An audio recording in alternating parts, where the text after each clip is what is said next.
We got a new video. About what? Guy Ritchie and Lovecraft. Lovecraft? Lovecraft? Yeah, Lovecraft. You know, eldritch horror, Necronomicon, tentacle space monsters, and a racist fucking attitude. Lovecraft! Look, guys, let's do this, okay?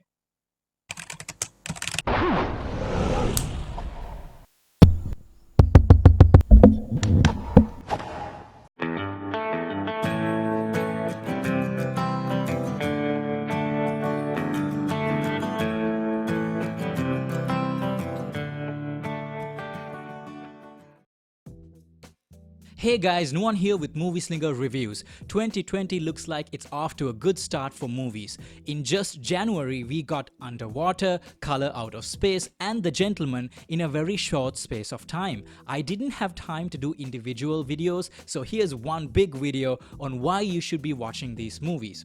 Let's start with The Gentleman. This is Guy Ritchie going back to his roots. No CGI Will Smith, the fate of the world is not at stake, and no over-the-top action set pieces. Just a bunch of British mobsters, a whole lot of weed, and misunderstandings galore. There's also a pig. The entire movie takes place while this investigative journalist, Fletcher, is recounting the events of the story to Raymond. Fletcher is blackmailing Raymond's boss, the cannabis kingpin, Mickey Pearson. Mickey, who pretty much owns the entire weed business in the country, is planning to make a deal with an American billionaire. There's also the threat of a gang war with Chinese gangster Lord George. Which George? King George, Angry George, George the Dragon? Be clear, Arthur, which George? Our George. Chinese George. Kung Fu George. George? Art. We already had some trouble with the Vikings. Then there's George's underling Dai, who has his own ambitions. There's a group of young boxers that like to make rap videos on YouTube. There's the editor of a tabloid that wants to embarrass Mickey. And finally, a murder that needs to be covered up. Fletcher's findings about all of this is neatly presented as a screenplay titled Bush, which is Guy Ritchie winking at the camera because that's the actual script for The Gentleman. The whole blackmail sequence is hilariously put together like a pitch meeting for a movie. This is peak Guy Ritchie. Everything he's good at, like the narration-based dialogue, the way he cuts between scenes and between characters, all of that comes together in the most elegant way possible. It's also a huge treat for film fans. Fletcher will describe the aspect ratio or what format to shoot his film on, and as he's going back and forth, we the audience will see the actual shift on screen. Sometimes he will describe a scene only to go back and change some details, and it's presented as a script rewrite, which is really funny. There's an amazing sequence where Fletcher starts to read lines with Raymond, so they're essentially voice acting or dubbing over the actual scene. It's brilliant. The performances are great all around. Matthew McConaughey brings his usual charm to Mickey, but since he's a gangster in this, he's quite intense and brutal, which is something I haven't seen before. Charlie Hunnam plays Raymond, Mickey's right-hand man. There's a great scene where he enters a room full of junkies and interrogates them ever so politely, but with enough menace to make Bricktop proud. Seriously, that scene was very reminiscent of the Nemesis scene from Snatch. Well, thank you for that. That's a great weight off my mind.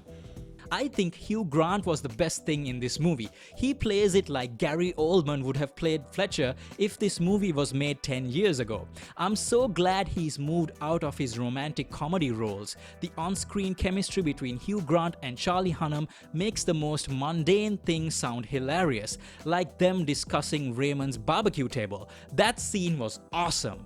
There's also Colin Farrell, Michelle Dockery, and Henry Golding, who were also great in their supporting roles. I loved this movie. The cast is fantastic, and Guy Ritchie uses all the tools in his toolbox with a very unique format of storytelling that seems tailor-made for him. The writing and direction is really strong here, and I think this is his best work since Snatch.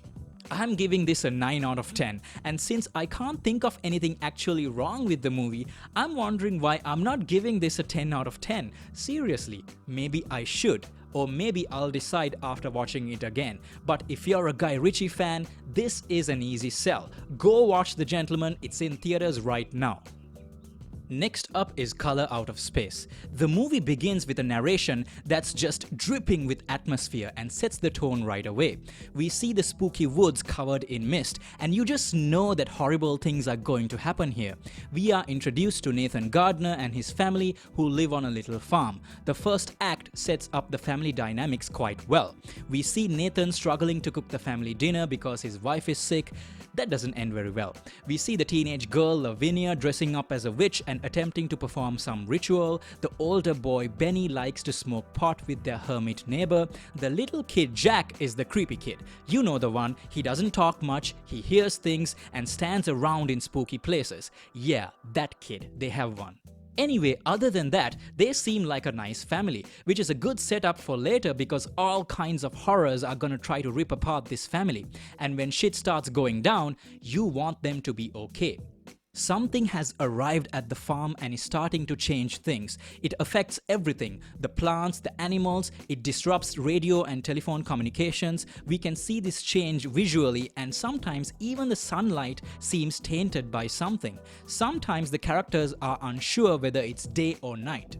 The filmmakers have created remarkably unsettling but very beautiful imagery, and combined with the location, it creates this suffocating feeling of dread that something is coming to get you. The cinematography and production design is excellent, and Colin Stetson has composed the sinister soundtrack these visuals deserve.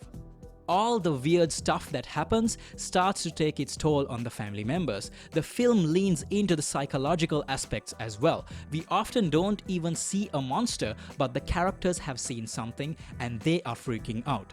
And we see how each person reacts in their own way. Lavinia is into witchcraft and believes that could help. The entire cast does a great job, with Madeline Arthur as Lavinia being the standout performance, and Nicolas Cage was of course perfect for this role. This is how you use Nick Cage in a movie.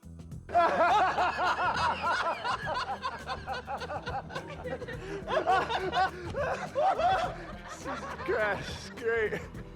There are some truly gruesome body horror elements that will be difficult to stomach for some audiences. We see people's bodies changing in disgusting ways. Fans of John Carpenter's The Thing will no doubt enjoy these scenes. There's one suspenseful sequence where Lavinia is locked inside a room with this thing. The build-up to that scene was really amazing.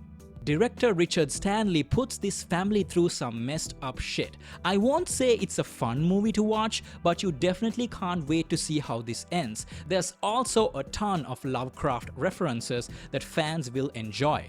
And just like Lovecraft, it's never really clear where the biological horror ends and the supernatural begins. And I think that definitely makes the story more compelling. And plus, a common theme in Lovecraft's work is that we may never truly comprehend these beings with any kind of certainty, so it definitely did justice to the source material. I'll give Color Out of Space a 9 out of 10. Nicolas Cage fans and Lovecraft fans will love this movie. Richard Stanley says he's gonna do a trilogy of Lovecraft films, and next up is the Dunwich Horror. I can't wait for that. Finally, it is time to go underwater. The story follows a mining crew as they struggle to escape their sinking underwater station at the bottom of the Mariana Trench. Catastrophe strikes less than 5 minutes in and we are right in the thick of the action. No wasting time, I like that. If you liked Ridley Scott's Alien, you will really appreciate the attention to detail and some of the nods to that sci-fi classic in the set design. The way the filmmakers show off the empty hallways of the station while everyone is sleeping, it feels very utilitarian with that cold industrial feel, like humans were never meant to live in a place like that. It's also worn out through daily use. You will see scratches, you will see doodles and stickers on a control panel or a chair in a vain attempt to personalize this depressing place. Also, the underwater suits look like the spacesuits from Alien. It's not just the place, the characters all feel real too. They are all blue-collar workers and not action heroes. They will usually panic when something goes wrong or make stupid attempts at humor to lighten the mood. There's an endless supply of jokes whenever TJ Miller's character is on screen, and not all the jokes land, but I think it actually works in the film's favor. If this were a superhero movie, a bad joke will completely ruin a scene. But in a serious movie where people are freaking out, bad jokes feel like they should absolutely be a part of it, because that's what I would do. Make bad jokes to cheer people up. Kristen Stewart is really good as Nora. She starts off a little unsure of herself but is forced to rise to the occasion. There's really not much depth to her character and really not much character development for anyone, but it is entertaining to follow her through this journey. Nora has a few badass moments, especially towards the end where she's preparing her equipment. There's a cool little suiting up montage that I really liked. Vincent Cassel plays the older Captain Lucian. He's the only one with a bit of backstory. It's tragic and you can see it coming from a mile off, but the thing that's actually disappointing about him is that the filmmakers hint that he knows what's really going on, but we never get any concrete answers, so we can never tell what that was all about. Maybe it's a subplot they cut out of the film, I don't know. I like how the Mariana Trench works into the story. It feels eerie and the sheer scale of it is jaw-dropping. The place feels incredibly hazardous. They show what pressure can do to a human body, and it is not pretty. The plot requires the survivors to go deeper to another station to find working escape pods. So they can't just swim up to the surface, they actually have to travel deeper, navigating their way past old abandoned mining stations and the strange marine life that's living down there. And the marine life is trying to kill them at every chance they get. I'm sure you would have guessed by now that this is not simply a disaster movie. There's different kinds and sizes of monsters. What's great about these creatures here are the Lovecraftian look and feel to them. I'm telling you, Lovecraft fanboy Guillermo del Toro would totally geek out when he sees this movie.